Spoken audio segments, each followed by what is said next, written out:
congodialogue.com. congodialogue.com. Votre émission Livre des Sages. Livre des Sages, une émission à caractère politique qui reçoit pour vous des acteurs politiques congolais qui viennent sur ce plateau pour essayer de vous informer sur tout ce qui se passe, sur l'actualité politique du pays. Et comme d'habitude, nous, on fait le travail, c'est notre devoir de tous les jours, de chercher pour vous des gens qui peuvent vous apporter de la sagesse en rapport avec la situation politique et sociale du pays. Et ce soir, nous voulons vous présenter quelqu'un qui n'est plus à présenter. Vous connaissez, il s'agit bel et bien, là je parle de M. Claude Machala, né du PPR2 et aussi parti de la majorité présidentielle. C'est avec lui que nous allons nous entretenir en savoir un peu plus sur ce qu'il pense de la République démocratique du Congo, ce qu'il pense de l'actualité, c'est-à-dire de l'insécurité à l'est du pays, du processus électoral, du dialogue inclusif pour le Congolais et aussi de la situation sociale du pays. Je crois que vous serez vraiment nourris et satisfaits ce soir avec notre invité de ce soir. Bonsoir, M. Machala. Bonsoir, mon frère. C'est un plaisir de vous recevoir sur ce plateau. Comment vous vous sentez ce soir? Disons que pour nous autres, c'est un honneur d'être en face de vous. Merci beaucoup. Je suis bien, je suis dans mon pays. Ça se sent. Je suis dans mon pays. Le Grand Congo, voilà. La RDC. La RDC, le Bamaka. Vraiment. Mais l'actualité, comme je dis tantôt, c'est l'insécurité à l'est du pays, où les Congolais sont tués, les massacres de Béni, de Rwangoma.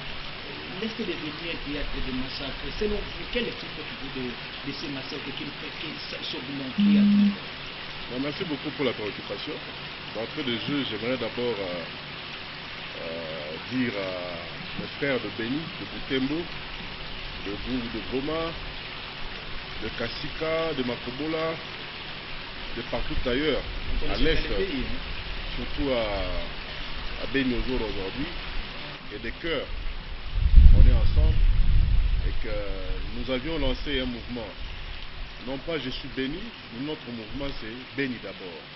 Il faudrait que dans tout ce que nous faisons au jour d'aujourd'hui, que béni soit la priorité, même dans nos pensées, même avant tout ce qu'on peut s'imaginer actuellement. Et je crois que même le dialogue au jour d'aujourd'hui doit passer après la situation de béni. C'est ça la priorité pour le moment. Même les élections doivent passer après la situation de béni.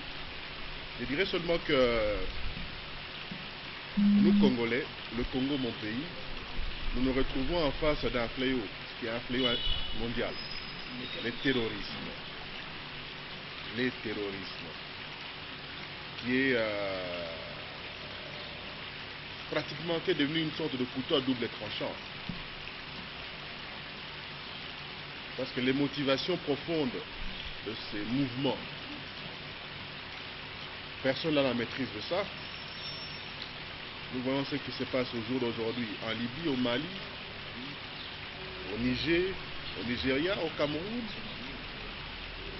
en Tunisie, en France, en Belgique, en Allemagne, aux États-Unis d'Amérique, en Syrie, en Irak. C'est quoi la démarche? Et nous pensons que quand bien même le monde a continué à être injuste vis-à-vis du Congolais, des Congolais et du Congo, il est grand temps que le monde, du moins la communauté internationale, la fameuse communauté internationale, puisse chercher cette fois-ci à se rattraper. Nous sommes dans une situation post-conflit. Avant, on a tous cru que ce n'était qu'un mouvement rebelle ougandais qui opérait à l'Est. Au jour d'aujourd'hui, nous sommes devant un fait accompli. Il s'agit du terrorisme international. C'est un mouvement qui est apparenté au Boko Haram. Et nous avons vraiment besoin du soutien de la communauté internationale, non pas seulement soutien qui pourrait être pris comme appui financier, appui logistique, mais ne fût-ce qu'en parler. Mais selon vous, d'où provenaient ces mouvements islamistes qui sévissent aujourd'hui à l'Est du pays? Je crois que le monde est en train de traverser la fin d'un cycle. Il est en train, je pense, de vouloir se créer une sorte de nouvel ordre mondial. Et nous en sommes que victimes. Et surtout mon pays, le Congo. Vous savez, le Congo, c'est plus de 9 millions de morts. Un génocide silencieux, on ne dit rien. D'ailleurs, le pape François vient de le dire. Il y a un silence honteux sur ce qui se passe, non seulement à Béni, mais en RDC. C'est un silence honteux. Mais que pensez-vous de ceux qui pensent que c'est un mouvement qui en a marre, si on peut le dire, de la gestion du pays actuel, du pouvoir en place? Que direz-vous? Je crois que ni vous, encore moi, soyons Ougandais. Tant qu'on y est, les Ougandais qui se rébelleraient, ça serait contre nos dirigeants, nous Congolais, ou contre leurs dirigeants? Je crois qu'il faudrait que nous évitions de donner de la pondération à ces politiques ailleurs et autres cambistes politiques qui cherchent toujours à trouver les raisons, même pour leur djihad qu'ils avaient été à prendre sur l'île de Gorée, même dans des situations aussi macabres et aussi bouleversantes que la situation de Béni. Et vous pensez qu'en allant égorger le bébé d'un paysan, c'est ça, revendiquer une quelconque mauvaise gestion qui aurait élu domicile dans notre pays? Non, ça c'est faux. C'est faux. C'est faux. En tant que politique, avez-vous déjà eu le temps de parler avec d'autres nations frontalières, si on peut dire? Il y a l'Ouganda et le Rwanda et qui aujourd'hui, il faut qu'on se le dise, on a quand même des bonnes relations. Tout récemment, le chef d'État a fait l'Ouganda, il a fait le Rwanda. Mais avez-vous déjà eu des échanges comme ça, mais avec la communauté de dont vous faites allusion?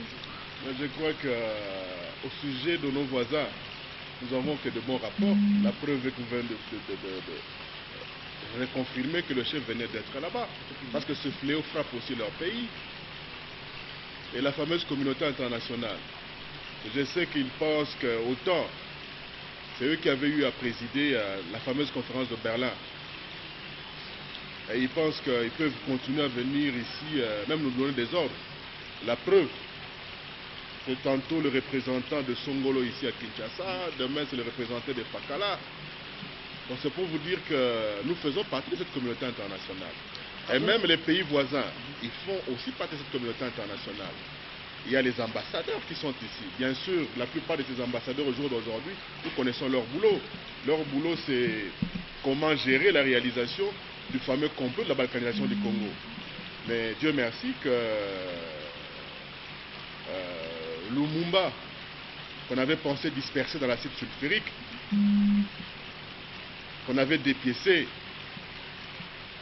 s'avère être une métastase positive, dans la mesure où chaque pièce du corps de Lumumba qui avait été jetée ça et là a poussé, a créé d'autres Lumumba. Ce qui fait que jamais ce complot qui continue à couver dans les tiroirs, dans les antichambres de ces ambassades, ne pourra jamais être réalisé un jour. Je pense que nous avons droit à être vigilants. Nous avons le devoir d'être vigilants. Sinon, ce Congo ne nous appartiendra plus un jour. Mais quel reprochez-vous à la communauté internationale? Parce qu'en parlant de la communauté internationale, vous parlez de la communauté internationale. Comme si, selon vous, elle avait joué un double jeu. Elle a toujours joué un double jeu. Souvenez-vous, à l'époque, il y a eu un certain Martin Kobler ici, qui n'avait du respect pour personne. Il y a eu un certain Martin Kobler ici, qui a été pire qu'un coach pour certains cambistes politiques vulgairement appelés ici opposants. On a quand même entendu le message du secrétaire général de l'ONU qui était consterné par rapport à ce massacre. On est habitué à ce genre de discours. Et les 8 millions de morts, Kasika Makobola. À l'époque, on a vu un Ban Ki-moon avec son compatriote qui est à la tête de la Banque mondiale, coréen du Sud comme lui, faire le tour à l'est du Congo, dans les Grands Lacs. Et là où on pensait voir Ban Ki-moon en kimono, on l'a vu en costume. Et là où il devait être en costume, on l'a vu en kimono. Et où sont partis les 1 milliard de dollars qu'il avait promis dans le coin? Je crois que M. Laurent Désiré Kabila me revient encore à l'esprit quand il a eu à dire que prenez-vous en charge. Il est grand temps que le Congolais comprenne cela. Il était visionnaire quand il a prononcé cette phrase-là, parce qu'aujourd'hui, normalement, les Congolais doivent se prendre. Il a été visionnaire depuis son adolescence. La preuve qu'il lui a dit à sa mère, je serai le prochain Lumumba. Vous avez vu ce qui lui est arrivé. C'est pour vous dire que nous vivons cette vision-là de M. Laurent Désiré Kabila. Mais nous sommes dans un monde qui tend à devenir un grand village. Et c'est là où j'en viens à soutenir ce qu'a dit le porte-parole du gouvernement, Lambert Mende, quand il demande à ce que la communauté internationale commence à regarder le Congo et les Congolais avec les mêmes yeux, comme quand il regarde un Français, un Allemand, un Irakien, un Syrien, un Nigérien, un Malien, un Camerounais, un Nigérian. Pourquoi pas le Congolais ne peut pas bénéficier d'autant de compassion? On a vu pour Charlie Hebdo, on a vu même des chefs d'État africains se déplacer. Et jusqu'à ce jour, nous n'avons vu, nous n'avons connu aucun chef d'État africain. Il n'y a pas une naïveté du peuple africain comme ça. Quand c'est en Europe ou à l'étranger, vous êtes d'accord, mais quand c'est chez vous, on ne voit rien. Mais je crois que c'est là où le panafricanisme est à réveiller encore. C'est là où ceux qui sont battus pour nos indépendances doivent avoir de sérieux soucis, là où ils reposent. Et je ne pense pas qu'ils soient en paix. Parce qu'en fait, dans la plupart de nos États, vous allez voir que quelque part, l'influence, voire même de ceux-là qui avaient combattu localement ces pertes de nos indépendances, continuer. Nous sommes là au Congo, il y a des gens qui ont 60 ans, 70 ans de carrière politique. C'est toujours avec le même discours. Ils vont toujours, soi-disant, chercher conseil et appui chez ceux-là qui les permirent en son temps, à l'époque, d'éliminer leurs adversaires, soit politiquement ou physiquement. Lumumba, sa mort fut décidée un jour, si pas au Palais Royal en Belgique, mais du moins la Maison Blanche donna son feu vert. M. Laurent Désiré Kabila, c'était pareil. Qui Panvita, qui fut brûlée vive, c'est la Belgique. Donc je pense qu'il est grand temps, que nous commencions à nous servir peut-être la petite quantité d'encre qu'il y a déjà là, entre nos mains, pour commencer à écrire notre histoire. N'attendons pas demain. Mais connaissant tout cela, M. Machar, vous ne voyez pas que nous, Congolais, on peut se mettre ensemble pour voir dans une même direction, au lieu de se laisser dans des futilités qui aujourd'hui, voilà ce qui arrive dans le pays. Mais justement, c'est là où je parle du cambisme politique. Il y a trop de marionnettes. Il y a trop d'hybridité parmi les acteurs politiques. Et dire que notre constitution, par exemple, au regard de l'article 10, interdit toute forme d'hybridité au niveau de la nationalité. Mais que constatons-nous? Mais ça c'est un débat. Non, non, s'il vous plaît. Non, mais justement, puisque nous sommes à table, il y a à boire et à manger. Bon appétit. Ouvrons la boîte à Pandore. Mais quand vous parlez des nationalités... Mais il le faut. Je n'ai pas de marionnette. Vous me dites que mettons-nous ensemble. Écoutez, la présidence de Joseph Kabila à la tête du pays me ressemble plus à un dialogue. Il prend le pouvoir en 2001, la main tendue. Sun City, le pouvoir est disséqué par 4. C'est ça le dialogue, l'espace présidentiel. On a eu même à accepter une constitution qui n'était pas à la mesure de notre grandeur, de nos ambitions, juste parce que c'était un compromis entre belligérants. On a même accepté que certaines personnes qui pourtant continuent à avoir du sang sur la main jusqu'au coude, de les voir participer à la rédaction de cette constitution, du moins au toilettage, parce que la rédaction avait été assurée ailleurs. Parce qu'il fallait dialoguer. Et les discours de Kabila, jusque hier, quand il a reçu les jeunes gens de la Loucha, c'est toujours ce n'est qu'ensemble. Ce n'est qu'ensemble. Il a l'esprit d'équipe. C'est ça, c'est Joseph Kabila un peu, comment dirais-je, il a beau être Messie, mais il sait que pour marquer autant de buts, autant de fois, il a beau être Ronaldo, mais pour faire trébucher l'équipe d'en face, il faudrait avoir 10 coéquipiers. Et il en a besoin. Il en a besoin. C'est ça. Parce que vous parlez déjà du dialogue de Joseph Kabila. Non, vous avez dit nous mettre ensemble. Oui. Mais c'est ça. Ça c'est bien. Ouais. Vous avez évoqué le problème des nationalités qu'on sort. Ça, c'est un problème parce que... Ce n'est pas un problème. Il y a quelques années... Non, la loi est claire. Lorsque M. Kamer était encore président de l'Assemblée, vous savez ce que ça donnait comme résultat dans cette... Non. Quand vous dites que comme... Non. Les résultats, c'était quoi? Mais c'était les mêmes acteurs, les mêmes usurpateurs. Mais du temps. Non, pourquoi du temps? Pourquoi du temps? Est-ce que dans ce pays, il y a des super citoyens? Mais on a vu M. Chaloupa se faire appréhender par la justice pour usurpation de nationalité. Et au jour d'aujourd'hui, vous allez voir un certain Mwando Simba faire un point de presse pour vous brandir l'acte de rénonciation à sa nationalité étrangère. Mais ça, c'est grave. S'il vous plaît. Non, ce n'est pas qu'il soit courageux. Toute honte but. Ça, c'est une démarche même criminelle. Puisque ce monsieur se permet de brandir. Parce que quand nous le disions, quand cela a été dénoncé, ça paraissait comme une guerre du bas de la ceinture. Non. Mais même dans la si je peux finir, si je peux finir, s'il vous plaît. Mais il brandit l'acte de rénonciation. Mais tant qu'on y est, mais alors où est l'attestation de recouvrement de la nationalité? C'est ce qui demande la loi. Il n'en a pas. Donc c'est quelqu'un d'origine congolaise dont la nationalité aujourd'hui est inconnue. Quand vous me dites que même à la majorité il y en a, mais je vous dirais que le diable n'est pas venu de l'enfer. Il est venu du paradis. La trahison n'est pas venue de la rue, elle est venue du palais. Et toi aussi, mon fils Brutus. C'est ce que nous vivons au jour d'aujourd'hui. Et ce qui fait que, quand vous me parlez même de tous ces gens-là, ce ne sont que de, permettez-moi les termes, c'est pas que je sois injurieux, non.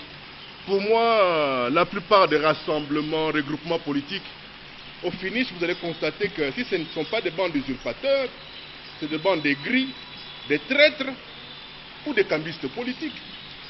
Mais fort malheureusement, c'est à croire que les Français ne seraient pas aussi riches pour que nous continuions à les appeler eux aussi opposants. C'est dommage. Merci beaucoup, chers téléspectateurs. Nous sommes toujours avec M. Machala sur ce plateau de Télévision des Sages. Comme vous avez l'habitude, vous savez, recevoir M. Machala sur le plateau d'émission. Vraiment, vous connaissez la suite parce que il a toujours eu des mots sur les questions du présentateur. Ben, l'émission est bilingue pour essayer un peu de vous aider à bien comprendre ce qui se dit sur ce plateau des Sages. Mais moi, Machala, tant que vous battez beaucoup pour la béni, na est partout, faisant la mission, la métier à paix, il y a ONU. Nous sommes dans les animaux à Wamboka. Na boy bisa oboy. Nga za parmi bateau à liboso na singa que to benga na ba casque bleu. Parce que la MONUSCO ou le casque bleu c'est du chômage déguisé. Malamu babinaka na banganda na babar, na bacheta, na bachetemba et compagnie. Là ils sont très forts. Soko tundi casque bleu lelo yo, tchaka nzembo Fabregas. akobi na tengama koleka na Fabregas ya moko. Non, akobi ne la tengama koleka na Fabregas. Mais kende esika oyo oyaki kosala mosala awa aza tango wana te. Je l'ai dit à l'époque de ce monsieur ici, Martin Kobler. Moto okelaka ngai te. Tomoni bango bakomiti na ba drone. To kanisaki ba drone ezali pona emona kesika benemi bazali esika banguna bazali te. Ba drone na bango ezaki obea komona esika ni na constitution baza ko respecter te. Ba drone na bango ezali pona koloka komona esika ni bato akabila batongi bandako to bayibi mbongo. Ba drone na bango ezali pona koloka komona wapi ba ko respecter droit de l'homme te. Ba drone na bango ezali pona komona wapi babomi bakuluna. Ba drone na bango ezalaki pona nini?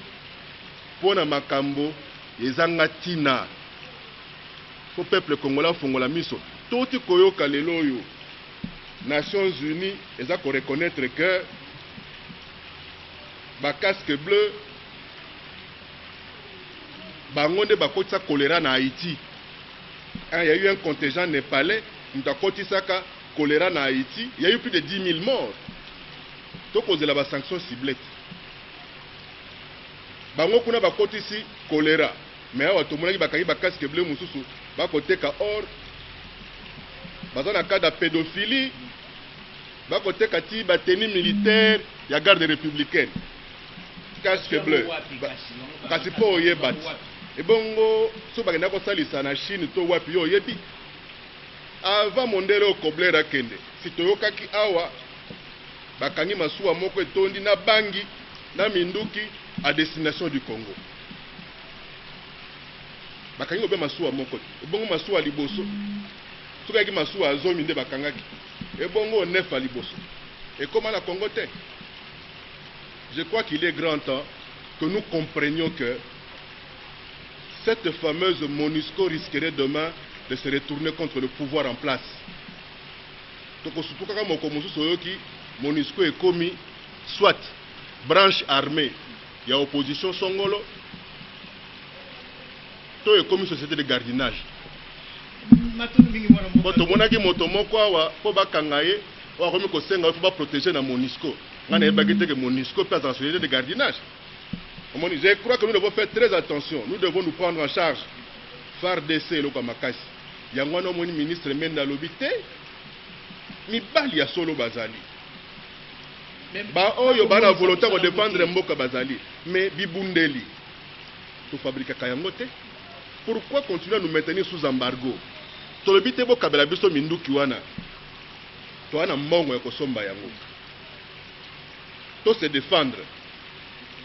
On préfère armer les terroristes, on préfère armer les rebelles, tout ce que vous voulez, mais pas les institutions en place, démocratiquement établies et élues.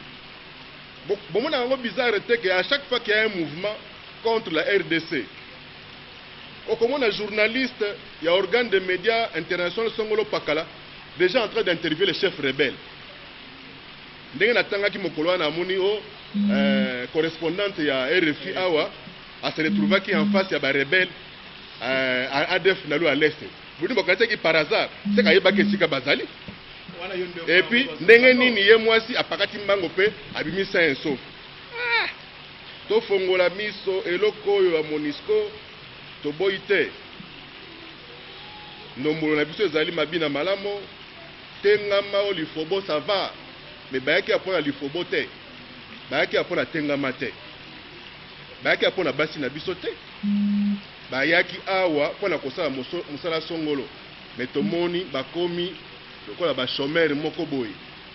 Bavandi awa la kisasa komela bangi lokola bayanki akala. Merci mon amour Katoy Bashala. Toujours ko ba masolo ya beni esali kasi mingi ndengi te ko matielo kasi likamune ne sona ntango na mboka na biso ezali mingi likambo ya dialogue national. E bandi uta elobame lo matilo to kende elokote. Facilitateur yaki awa bande ko ya rassemblement pour position bi ba refuser ye aza kosala mosala malamu to asala mpe mpona ngambu ya majorité aza kofavorize majorité bino na majorité bolobi kaka ye nde kokota na ye na dialogue wana kasi ntango tokomi lelo peuple akosouffrir bino bayi politique bokomona ndenge tomoni pacificateur akende komona bayiseniko mpona kotalisa bango esika makambo eza kokangama mpe bayiseniko baconsidere lisusu classe politique société civile nyonso lelo oyo balobi tokolanda lobi mwana moko azali communicateur ya facilitateur alobi makambo etambola malamu kasi bino na majorité bokondima makambo oyo to bapréoccupation oyo bandeko ya opposition basengi mpona bakenda dialogue wana boni bokotika population bodima yi politique. D'abord quand oza koloba rassemblement ya banani opposition ya banani opposition ya majorité eza na place opposition wapi parce que baopposition eza ebele bato moni bandeko misusu baza nsima Eden Kojo bango mpe bamibengi baopposant siko opposition oyo ozoloba opposition wapi ntango bango barassemblement tokomona mwana mboka Etienne Tshisekedi na bandeko Tshisekedi wapi azalaki président ya kala UDPS bato oyoki na UDPS bakomi na président sika to baluka président sika ye basili kobenga na ye oza koloba sikoyo rassemblement oyo wapi opposition opposition eza ebele. Nous devons dire c'est ça à notre population que nul n'est indispensable, nul n'est incontournable. On doit cesser de permettre na moi motomoko to na groupe individu yena mwasi na bana na ye bazwa 80 millions de gens en otage parce que bango il faut bali a fufu ebele bali a pondo ebele makelele ebele te.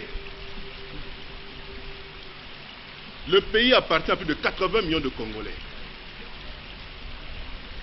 Je crois que bani bana rassemblement wana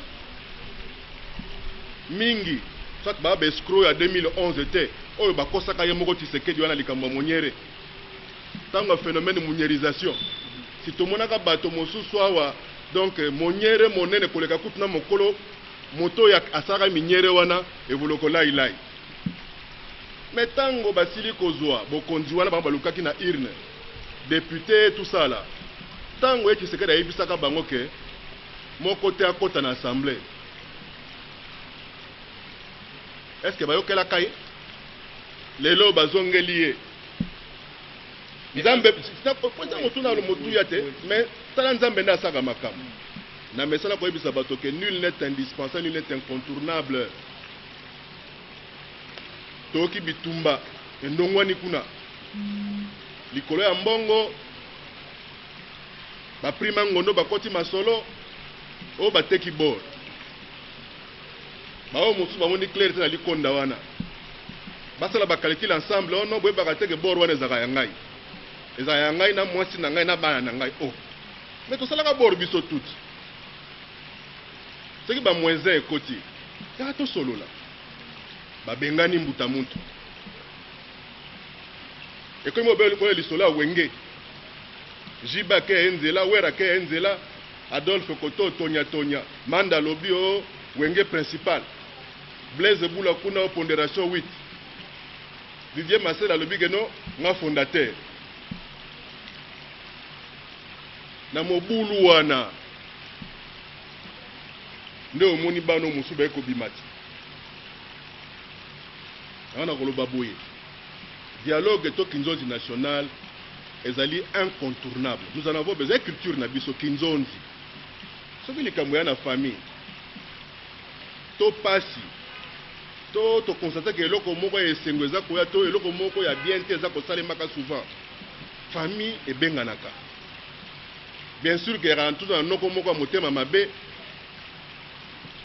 tata mwasi moko boye o basila kokanga ye moko muso kaibire silaka na victoire famille elimbisaka ye oya koya te bokomona bongo biso ebele oyo famille tosili tovandi toyebi tosolola tolobi te soki yo tata mwasi okoya te vanda soki yo noko tokoko koya te vanda après tout na age oso okomi nango nini so asika koyebisa biso parce yo moto oboti biso toboteli o bakoko nini yango luso kolakisa biso malamu kutu yo vanda kimia moi mikolo nzambe abatela o lisusu otala tana etando ike o babengi télévision nini ba biso ba oyo yo silaki kobota tobota yo pe bakoko toza capable à même de faire. Je crois que le peuple n'a besoin de faire koyeba ke il n'y a pas de super citoyen. Toi les sous awa te pona ko lier ba vie na biso avenir na biso na bato moko boye. Ya ngwana moni na sepe justement mendo kiaza ko be bongot. Ya on a zoko kama na INSS on peut moyen ba créer ta produit à sika retraite politique ya te. Tumana ka ko retraite ba fonctionnaire, retraite ya boy. Ti ba sango banganga nzambe ba ko zo retraite. Mais na politique ya Congo bato ba zo retraite te. On est comme kindokiti. Olobi ezako sale maza yango te ya solo. Olobi ke tata moko alobi no Eden Kodjo za kabiliste. Mais abosani ke ye asalaka impère na Mobutu. Ye kuta plus kabiliste que Eden Kodjo. Parce que tant Laurent Désiré Kabila za koya. Faut akota kisasa. Si tata wana belela ka alobi te. Oyo aza koya wana c'est mon frère. Alors plus kabiliste que lui, tu meurs, non? Il y a un albité. Tant qu'on a des conciliants, les lois et comme il la famille d'abord, les peuples on verra. Vérité en Guanati. La famille d'abord. Tokangami na ngote. Préable nini. Préable nini. Tobanan. Ba molona. Angwalima yoka ngana ya pa mataba komba batote soki pena tanga na tangaka ngana bombela mai bulumbu te oki ba molona Angwalima Bouddha Petit Birlan Marque du Trou, c'est-à-dire Kabila bimisa ba boloko no so tuba bimisa bato bakulu na bazonga na cité moto afutaka pa côté te afuta lisusu pa côté tata o amelaki ndako ya bato oyo nanga tina 2003 oyo toyebaka ete mbala moko brada kabra koma moto ya mbongo batuna ye motuna ta moko te nenga na ke na dialogue mais ndeko na ngai mboka ngo bango balobi ke tozana toluka état de droit ekomi soki obuki mibeko balandeli yo mango kei na ngambo moko boye ndeko ekomi lokola blanchisserie botika ye yo omoni nga naza kobeta mwana nga na ndako na ngai yo voisin naboyi te nabeti ye makasi mingi mwana kimia ya kota na ndako na yo opekisi voisin na yo mais pesa mwana nga ta conseil te yo ebilika mwana asali te. C'est-à-dire au jour d'aujourd'hui l'opposition congolaise est devenue une sorte de blanchisserie. Malheureusement le savon a un prix. Le savon a un prix. Le prix c'est quoi? À part l'argent.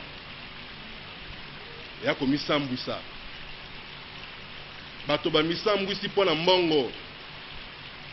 Le coup mounion soto bazaki nangwe kwe na mayo. Wow. Tu veux comprendre que to kanté baba mibai la solo nzo baba prima ngondo. Nyon soto basili koteka. Yangwana bino mutu bosalaka boro wana. Boro naza kolobana. Likonda ezali. Bokende atangela bino pe parti na bino tole.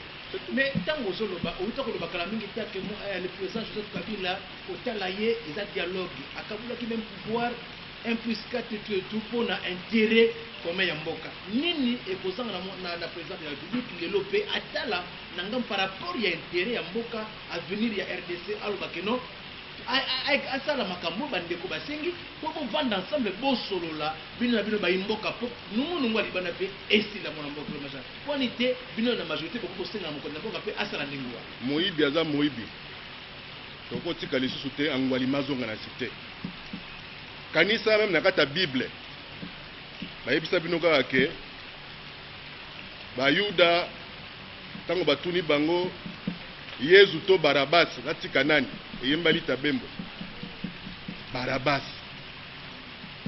mais oyo eyela Barabas sima kwani bakomona na bible te ko tango Barabas tango batiki azozonga mango na cité ya mona bikiti mais bato bazalaka pa ya Ponce Pilate te esika batika kaye bamonika Barabas akoya mbango na cité babi mais batiki susu muyibi oyo kanisa siko mutu oyo Barabas ayibaka ye chombo ya tango wana, TV ya tango wana, mbati ya tango wana. Oh, basalaka Barabas, baboya kokomanga na Bible. Baboya kokomanga na Bible parce que les gars qui na basala Yesu na somo. Oyoki, un voleur c'est un voleur. Lelo ozana bana basi. Oyoka mwana na yo kabaka tata moko a violé. Simon yoka ngai l'état na bino na gracier. Soyons sérieux. C'est-à-dire parce que je suis opposant à Koyiba. To batu bakanisa ka lelo élection yé batie ba irne na prison makala a wa Kabila roza 0 voix. Vous pensez que à Makala là-bas il n'y a pas de gens qui ont une conscience? Mais quand c'est moi en boka, tant que vous avez Moïse, na kati ya majorité botali kati na kati mabeza te kaka na ngambo opposition, puis opposition c'est ngabino to vanda, to sola, to beta maso. Banano, alors plutôt le biso que le diable est venu du paradis. Hein? La trahison est venue du palais. C'est-à-dire comme moto aibi, mbango akati sikuna na comme opposant et comme le ko la moi blender, ba ko blender l'art nae. Kwa basaleri amole sa sikoyo, hein? Les mbuta na cadre kaka les mbuta. Weka soki mona sosa vimi na nzungu. Hein? C'est maman na za na se. On comprendre. On comprendre sikogo, hein? C'est-à-dire que au bendi l'art à l'état, mbango kela limité. Hein? Soki na limité ko blanchisserie.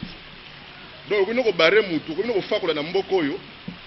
So ko tika rassemblement. To ko mo kumisa Tshisekedi, ça y est c'est fini. Yangona vraiment bato ba benga Tshisekedi na parti wana. Vraiment le coup point la bino mais s'il vous plaît. C'est un vieux que nous devons tous respecter. C'est un patrimoine.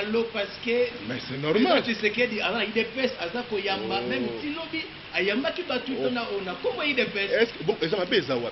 Est-ce que ba ka ti lelo satara na mokilita ra likolo.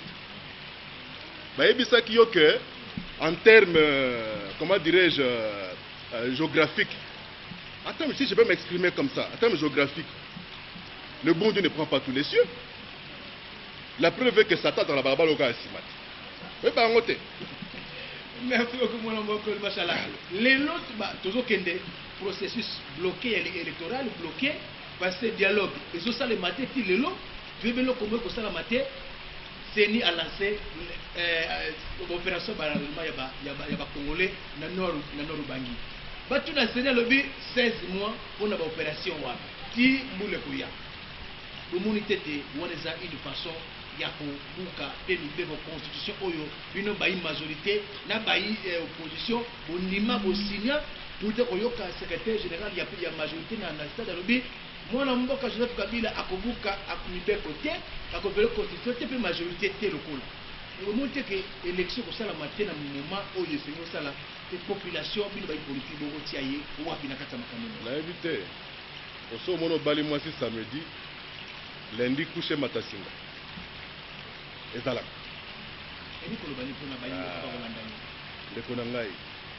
la déclaration universelle sur le droit de l'homme et du citoyen de juillet 1793 en son article 28 alinéa 10 dit ceci: revoir, réviser, modifier ou changer une constitution est un droit qui est reconnu à chaque peuple. Aucune génération n'a le droit d'assujettir à ces lois les générations futures. Le fait de dire qu'aucune génération n'a le droit d'assujettir à ces lois les générations futures, donc le changement est consacré. Le problème au Congo, c'est la constitution. Ne nous voilons pas la face. Bato peut-être, au moins on pas inane Kabila. Aujourd'hui, on linga Kabila te. C'est père na mosala za kosala lingande Congo. Kabila za moto un jour akole kaka. Mais motema mabe mingi motema mabe ana financé par ba collaborateur naïe. Dans le but bien que le Satan est venu du paradis non de l'enfer et la trahison est venue du palais. Brutus Azaraka fils adoptif il y a Jules César. Et toi aussi mon fils. Latin, tout kokwe filimi. Vraiment bon on va dans la banderole. Donc au jour d'aujourd'hui, c'est ça la vérité. Aujourd'hui, c'est la constitution ou what? Vous avez respecté la carte.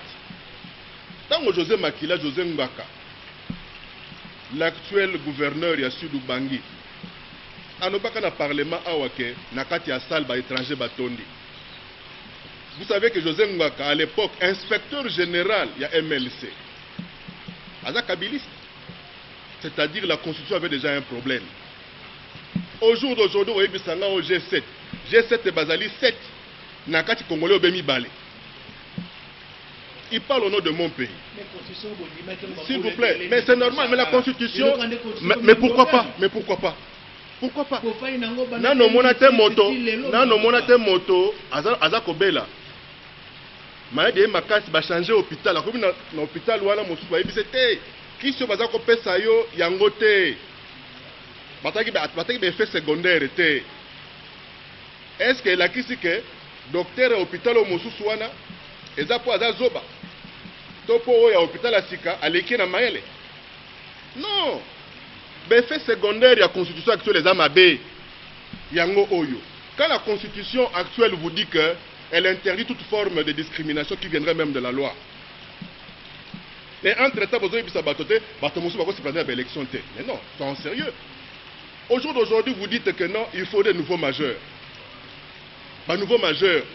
Pour ngai moko na bano na boti, des nouveaux majeurs ba obemitano. Ba na ngape ba bisinga mbalo papa biso pe photo voter. Siko tokotia bango wapi? Ba oyo ba message kotindela ba famille à 10 chiffres. Oyebi bango. Ba to 10 chiffres. Ata mikolo poto mikolo yo e pesa bien te me 10 chiffres yo pesa makaka. Balobi mbala o biso photo tia mutu. Mais article 10 c'est lobby. La nationalité congolaise est une exclusive, elle ne peut être détenue concurremment avec aucune autre. Siko yo eni koloba boye. Ou tu es congolais ou tu l'es pas. Nous continuité. Opposé à Moutouya. Non, mais justement, ma bende yangoana. Ma bé attend a bino, boni batoualo ba moke. Hein? Comme ça, bandongolo me sonde botikeli bango tamolai. On lobby moi bon, on a fait si autant que si loba. Tikangana loba. Yo, ngana vanda kili, yo mtoko tumbola ngai. Hein? So na boya ko yamba ngai ono, omoni nenga zala. Tikangana loba. Alors, sikoyo yo lobby constitution te. Pour les longs, on a yebiso ke Kabila la candidat na ngai. Pe akozala candidat na ngai. Sikoyo na nga moko te. Toza ba million. Siko bosa biso nini? Nini ezo suka? Nini ezo suka?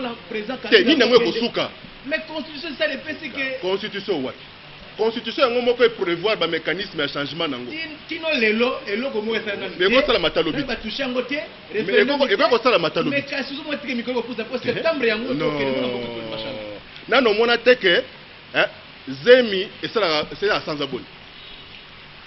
Zemi a sans abonné. S'il vous plaît, Zemi a 9 mois. Balobi Sanza Libois. Na no kate mona moka botami na Sanza Zomi. Sanza Zomi na mi balé, bazakate. Abota ma mitumi balé. Donnons autant le temps. Kabila sali binoni. Po apesi binope. Kabila sali nini? Po bomoka nga ba photo na ba boulevard. Mais ba politicien mingi o bazali contre likambo ba banani. O ba mesana ko kene na ba sankusu na bosobolo kuna na kikwiti na ba kibolo kuna ba kosa la population ba savoir ki bola bilamba tombola ba biya 50 francs. Le lot tongo ba wi Kabila akomo ko tonga tango musu supermarché wana moyen ya suna savoir ki bola ko zate abi il faut ko bloquer Kabila ata parce que ce que supermarché combien aucun marché comme na basankus. Ce que politicien mais ça ko même la batoba bilamba tombola. Omoni que mort politique ne koki. Est-ce que kolinga Kabila? Na ko yebi soli c'est moko. Oyebi bato oyo bato o ba wela biloko Lazare. Ti lelo ba yina kolo Yesu. Ba oyo ba wela biloko Lazare ba yina Yesu ti lelo. Potango ya sa bendi mbati ya Lazare, TV ya Lazare. Ako renyena wana kwemgo ba ebise oh, me yo mbati ya batavie Lazare, ba to seku nati. Ba bita ba vie musu batikala pendanga bolumbu bolaka tabar. Biloko ko bimisana même na vie bezate mo mboko bashala. Yo bakate ba seku saka Lazare. Ba seku ka iti. Alors, so bato ba wela ba plan na ye. Ba sor na ba. on est makambo. Merci mon amboka kasi lelo yezo ko senga un troisième mandat. Le troisième mandat mandat Sika. Mandat Sika na mécanisme et c'est hôtel au stade sondage de la population tout le peuple congolais monique et ça na bon na la kata population te. Aux habits yo moko to yo comme mais cameraman na yo to ane parti moko. Tikolo. Ouais ba ngote. Sur la beka slogan parti A. On risque contre la micro. Mais qu'est-ce que voilà vos amis balais qu'est-ce mon était to legio déjà la mingi moni na ko lo boye et ça pour un niveau na majorité monteur peut ko pérenniser to ko continuer vision ya mwana mboka to ya président Joseph Kabila ko tali ya zate ya yo moni ke faut a continuer to yo na makanizo moni ka ke et c'est que yé atala misala na ye na vision ça na ngaza kabiliste pour biso ba kabiliste na ba ta PPRD to na candidat na biso soko oligi na opeso kombo na ye président siko azali na kombo na Joseph Kabila Kabange surtout ali na Kabange Kabila Joseph des candidats on va essayer voir la population ko tia population na mobulu mo de mobulu te parce que ngai pe na population constitution to ko changer yango ba peuple qui senso ya selemba o ya kumba ko zela koyoka vraiment sagesse belé bon la sagesse te oui pour na sagesse ezali lo baka ke Kabila kende c'est ça la sagesse mais tamo ko zo au moins mais c'est que yo votaka na kala kombo yo votaka na inversé le bikaïze la bine PPRD yo so sala o saka pas rôle mat na ça la carte électorale o votaka na ah l'émission biso opposé mituna yo ko na ponga ngaba yebi o bika kala mituna na yo na comprendre muto votaka wana sali mais j'espère que ça vieux balongoli te yo ba o balongoli wa le vieux mo boto longoli na boro ba teki wana boto longoli et oui voilà moka tozoko bana Claude Machala wa toko ba pena suka ya émission na biso kasi mona mboka likamo eza ko leka sud moi yo sala passe mingi hôpital du cinquantenaire ba congolais ba kanisa ko hôpital eza bango ya biso ba congolais kasi ba lobby gestionnaire indien a lobby pas d'accès na ba agent congolais ba contacter akofuta bango te timu kolo l'état congolais ko pesa ye mongo na ye eza li passe mingi yo moni boni bino ba politique a teta kala mingi te vice-premier ministre en charge ya travail que la social Willy Bakashi ala ko na pona ko bongisa makamukasi o baba na kotani yani na kotani français pour de paix dans l'eau et le komogote numu kasi to bango ba kosuka boni bino ba politique bo moni bo studio mona mboka pe est-ce que kutana ke na ye gestionnaire ngo indien to yokika un son de cloche on yo en tant que journaliste na période oyo nous devons éviter donc on confirme quand on confirme nous disons ceci parce que nous faisons appel toujours à la communauté internationale. Hôpital on a cinquantenaire, les travaux furent abandonnés en 1954 tant que yo moi yo no botamite tant que po botami ba yebisa yoka toujours no bisika wana marécage ezalaka immeuble on est kota na ko tongeza te c'est que tozwaki moko quelque part mais sans remettre en cause notre souveraineté.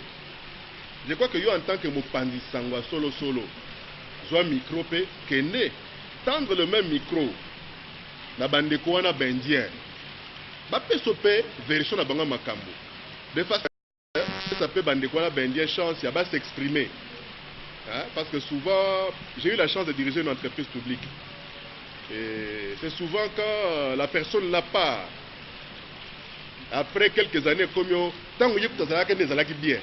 Donc pour éviter barédite à bongo, tout à la bande quoi bon solo là, je suis sûr et certain que vous avez une information moins équilibrée.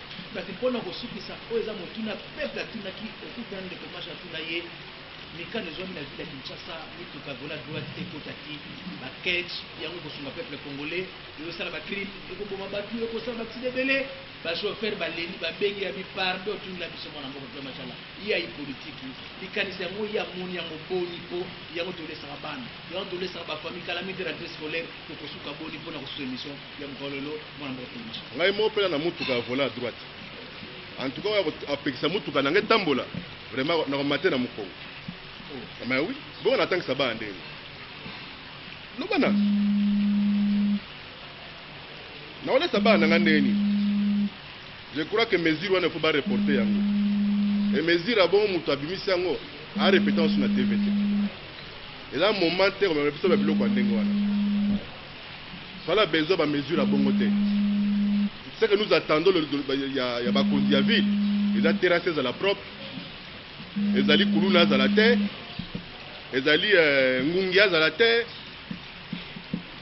musique et bêta quand ils ont bêta le loté, bah veille de prière comme le voilà bah concert populaire, des autres choses là, na bawe ba konza villa Kisasa, babiloko ya ba mesure ya modèle wana, ya ba mesure ya solo batika yango, parce que ngai yanga motuka vola droite soko meko telemisango, ah, ole kango bena monnaie na molai. Merci beaucoup, chers téléspectateurs. Le temps, à la télé, c'est le temps. Nous recevions ce soir dans cette émission Tribune des Sages le monsieur Claude Machala, cadre du PPRD, parti de la majorité au pouvoir. C'est lui qui répondait à non, c'est le peuple qui est au pouvoir. Le peuple est au pouvoir. Parce que le kabylisme, c'est le pouvoir par le peuple, pour le peuple, rien que pour le peuple. Voilà, c'est ça. C'était là le mot de la fin pour ce soir avec M. Claude Machala. Quant à moi, je vous dis au revoir. Surtout restez branchés. Mais d'abord, c'est le mot quoi? Il y a où le revoir. Le 20 décembre, à la Talo. Il n'y aura rien. Parce que Bamassa Boulevard qui mouta Batuna Inga, la FCA est normal. Le 20 Boulevard qui mouta. On a invité aussi. Merci beaucoup. Tala nenge tosuki si Tribune des Sages ya poko lelo na esengo mingi mais maloba ko makambo ko de belé na mona ba ko machallah to bozongila yi po ba sujet eza ebelé pe dossier eza dans le belé to bozongila yi prochainement botika malamu to kutani na projet to ya na invité mosusu. Merci.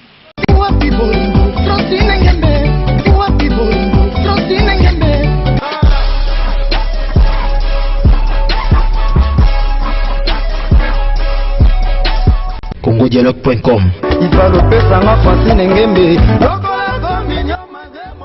CongoDialogue.com